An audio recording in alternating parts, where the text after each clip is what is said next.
آج امام زین العابدین رضی اللہ تعالیٰ عنہ کا ہم ذکر خیر کریں گے۔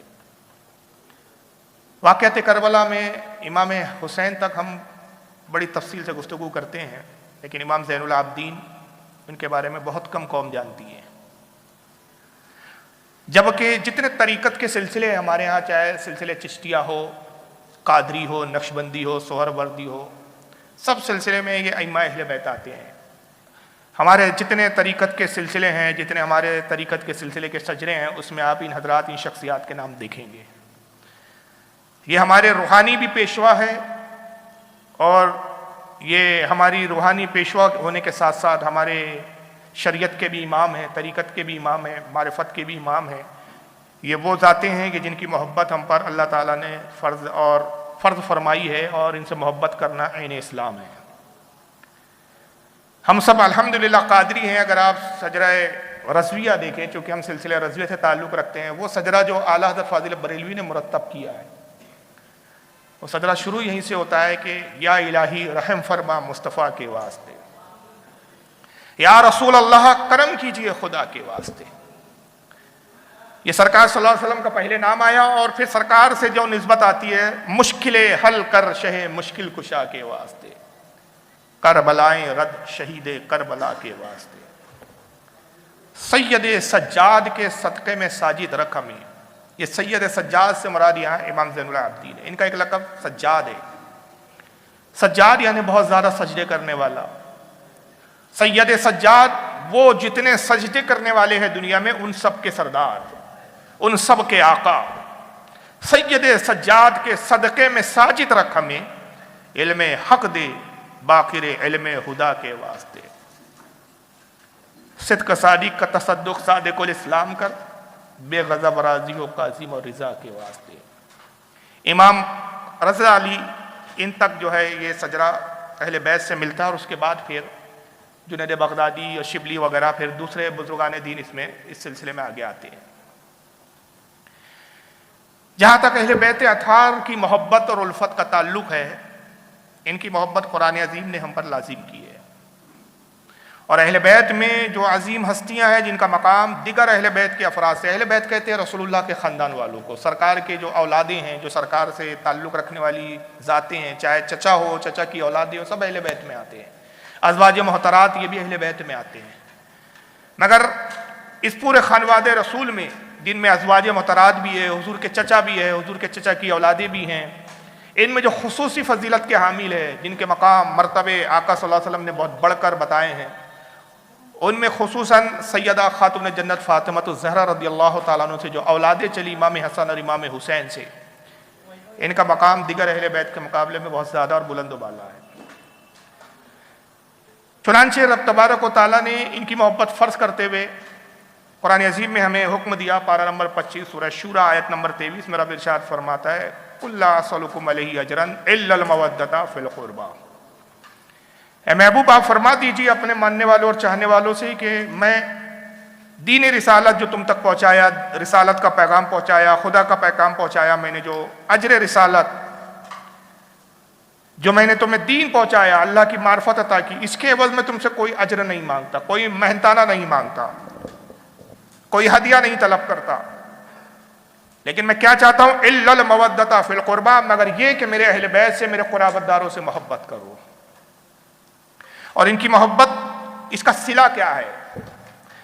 امام دہلوی رحمۃ اللہ تعالیٰ علیہ بہت بڑے محدث اہل سنت میں، جن کی حدیث کی بڑی مشہور و معروف کتاب ہے مسند الفردوس، اور اس وقت ٹیبل پر رکھی ہوئی ہے یہاں پر، اس کی جلد نمبر 2 صفحہ 142، حدیث نمبر 2721 میں حضرت عبداللہ ابن مسعود سے روایت کرتے ہیں۔ الفاظ یہ ہے کہ عن ابن مسعود رضی اللہ عنہ، حضرت ابن مسعود یعنی عبداللہ ابن مسعود روایت کرتے ہوئے کہتے ہیں، عن النبی صلی اللہ علیہ وسلم قال، کہتے ہیں کہ آقا صلی اللہ تعالیٰ علیہ وسلم نے ارشاد فرمایا، حب آل محمد یوما خیر من عبادتی سنۃ ومن مات علیہ دخل الجنہ۔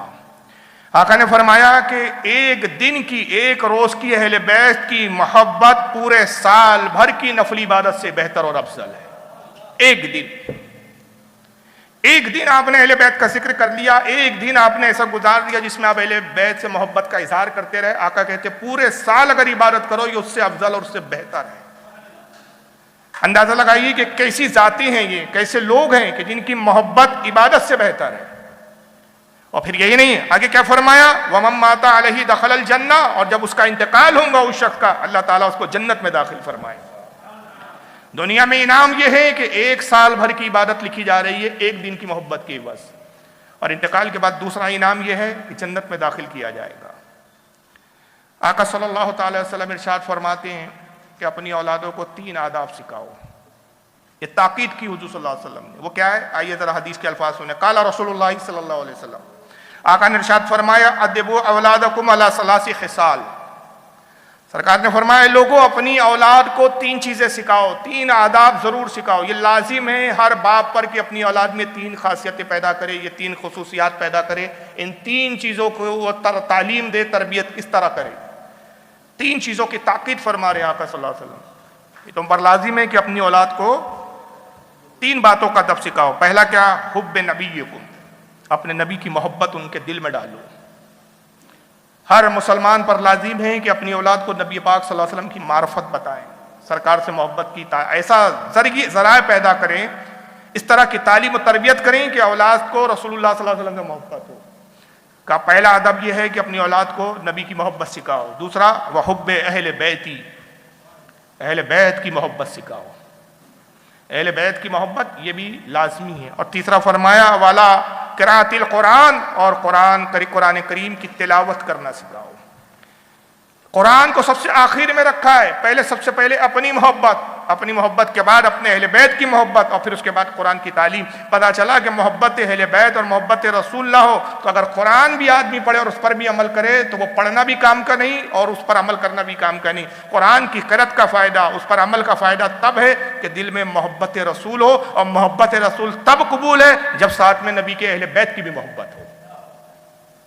یہ لازم ہے۔ اور اس حدیث کو بہت سارے محدثین نے لکھا ہے، جیسے امام سیوطی لائے ہیں الجامع الصغیر کے اندر حدیث نمبر 311، امام ابن حجر المکی الحیتمی لائے ہیں الصواعق المحرقہ صفحہ نمبر 478، امام ابن حسام الدین المتقی الہندی نے کنز العمال حدیث نمبر 45409 پہ لایا، امام مجلونی نے کشف الخفا میں لکھا حدیث نمبر 174۔ اور آئیے ایک تیسری حدیث بھی آپ سن لیجئے، یہ بھی بڑی پیاری حدیث ہے، اور اس حدیث کی خاصیت یہ ہے کہ اس کے راوی امام حسن ہے، اور انداز تکلم، انداز بیان امام حسن کا اتنا دل لبھانے والا ہے، اتنا پیارا ہے کہ حدیث تو بعد میں بیان کر رہے ہیں لیکن پہلے اپنا انداز اور اپنا مقام کس طرح بتاتے ہیں۔ عن الحسن رضی اللہ تعالیٰ عنہ انہ خطب قال، راوی حدیث کہتے ہیں کہ حضرت امام حسن رضی اللہ تعالیٰ عنہ نے ایک مرتبہ خطبہ دیا، ممبر پہ کھڑے ہوئے امام حسن رضی اللہ تعالیٰ عنہ، اور آپ نے خطبہ ارشاد فرمایا، اور خطبہ دیتے ہوئے لوگوں کو مخاطب کر کے فرمایا، من عرفنی ومن لم یعرفینی، کا جو مجھے جانتا ہے وہ جانتا ہی ہے، اور اے لوگوں جو تم میں سے مجھے نہیں پہچانتا وہ جان لے، انا الحسن ابن محمد، میں حسن ابن محمد ہوں۔ حسن ابن علی نہیں کہا، رسول اللہ کی طرف اپنی نسبت کی، میں محمد صلی اللہ علیہ وسلم کا بیٹا ہوں، کیونکہ آقا نے فرمایا کہ لوگوں کے نسب مرد سے چلتے، باپ سے چلتے، میرا نسب وہ ہے کہ میری بیٹی فاطمہ سے چلے گا۔ تو یہاں ایک محبت کا اظہار اور اپنی اہمیت بتا رہے ہیں کہ میں محمد کا بیٹا ہوں۔ ان ابن البشیر، میں بشیر کا بیٹا ہوں۔ یہ بشیر کون ہے؟ یہ بھی رسول اللہ کا لقب ہے۔ بشیر کے معنی ہوتے ہیں خوشخبری سنانے والا، میں خوشخبری دینے والے کا بیٹا ہوں۔ ان ابن نذیر، میں نذیر کا بیٹا ہوں۔ یہ بھی حضور کا لقب ہے، سرکار کے القاب کا ذکر کر رہے ہیں کہ میں محمد کا بیٹا ہوں، میں بشیر خوشخبری سنانے والے کا بیٹا ہوں، میں نذیر کا بیٹا ہوں، میں ڈر سنانے والے کا بیٹا ہوں۔ وانا ابن سراج المنیر، میں سراج منیر روشن آفتاب کا بیٹا ہوں، روشن سورج کا بیٹا ہوں۔ سراج المنیر یہ بھی رسول اللہ کا لقب ہے، میں اس کا بیٹا ہوں۔ وانا ابن الذی ارسل رحمت للعالمین، میں اس ذات کا بیٹا ہوں کہ جس کو اللہ تعالیٰ نے تمام عالم کے لیے رحمت بنا کر بھیجا، میں رحمت للعالمین کا بیٹا ہوں۔ ثم قال، یہ جب اپنا تعارف پیش کر چکے ان انداز میں کہ میں محمد کا بیٹا ہوں، میں بشیر کا بیٹا ہوں، میں نذیر کا بیٹا ہوں، میں سراج منیر کا بیٹا ہوں، میں رحمت للعالمین کا بیٹا ہوں، اور اس کے بعد پھر فرمایا وانا من اہل بیت الذی نفترض اللہ عز وجل مودتہم و موالتہم، کہا کہ میں اہل بیت سے ہوں، میں اس گھرانے سے ہوں، میں ان اہل بیت والوں میں سے ہوں کہ جن کی محبت اللہ تعالیٰ نے لوگوں پر فرض کر دی۔ اور کس انداز میں فرض کی؟ فقال فیما انزل علی محمد صلی اللہ علیہ وسلم، اور اس تعلق سے محمد صلی اللہ علیہ وسلم پر یہ نازل کیا اور یہ نزول فرمایا اللہ تعالیٰ نے محمد صلی اللہ علیہ وسلم پر کہ حضور صلی اللہ علیہ وسلم کو یہ خطاب کیا گیا، قل لا اسألکم علیہ اجرا الا المودۃ فی القربى، اے محبوب آپ فرما دیجئے ایمان والوں سے کہ میں تبلیغ پر کوئی تم سے اجر نہیں چاہتا سوائے اس کے کہ میرے قرابت دار میرے اہل بیت سے محبت کرو۔ تو اس سے پتہ چلا کہ اہل بیت کی محبت ہم پر لازم ہے، اور اس حدیث کو امام طبرانی نے لکھا ہے المعجم الاوسط حدیث نمبر 2155، امام حاکم لائے ہیں المستدرک حدیث نمبر 4802، حضرت امام محب الدین طبری نے لکھا ہے اس کو اپنی کتاب ذخائر العقبہ صفحہ نمبر 239، امام ابن حجر المکی نے لایا السوائق الموری کا صفحہ 473، اور یہ چوتھی آخری حدیث خلفائے راشدین کی نسبت سے 4 حدیث اہل بیت کی فضیلت پر میں یہاں تلاوت کر رہا ہوں۔ یہ چوتھی ہے کہ ان عبد الرحمن بن ابی لیلہ رضی اللہ عنہ، عبد الرحمن ابن ابی لیلہ رضی اللہ تعالیٰ سے روایت ہے، ان ابیہ وہ اپنے والد سے روایت کرتے ہیں، قال رسول اللہ صلی اللہ علیہ وسلم، آقا صلی اللہ علیہ وسلم نے ارشاد فرمایا لا یؤمن عبد حتی اکون احب الیہ من نفسی، آقا نے کہا کہ کوئی بندہ اس وقت تک مومن نہیں ہو سکتا جب تک وہ اپنے نفس سے زیادہ میرے نفس کو محبوب نہ جانے، یعنی اپنے سے زیادہ رسول اللہ سے جب تک محبت نہ کرے وہ بندہ مومن نہیں ہو سکتا۔ وہ اہلی احب الیہ من اہلی، اور اپنے اہل خانہ سے اپنے گھر والوں سے زیادہ جب تک میرے گھر والوں کو محبوب نہ جانے وہ مومن نہیں ہو سکتا۔ وہ عطرتی احب الیہ من عطرتی، اور جب تک اپنی اولاد سے زیادہ میری اولاد کو محبوب نہ جانے اس وقت تک وہ مومن نہیں ہو سکتا۔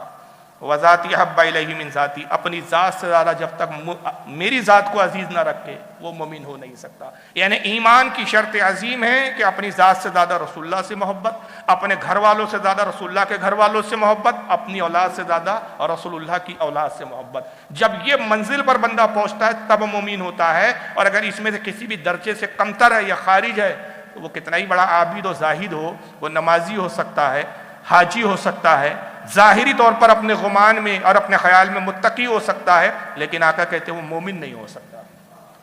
مومن ہونے کی شرط عظیم آقا صلی اللہ علیہ وسلم نے فرمائی کہ اپنی اولاد سے زیادہ میری اولاد سے محبت، میرے گھر والوں سے اپنے گھر والوں سے زیادہ میرے گھر والوں سے محبت، میرے اہل خانہ سے محبت۔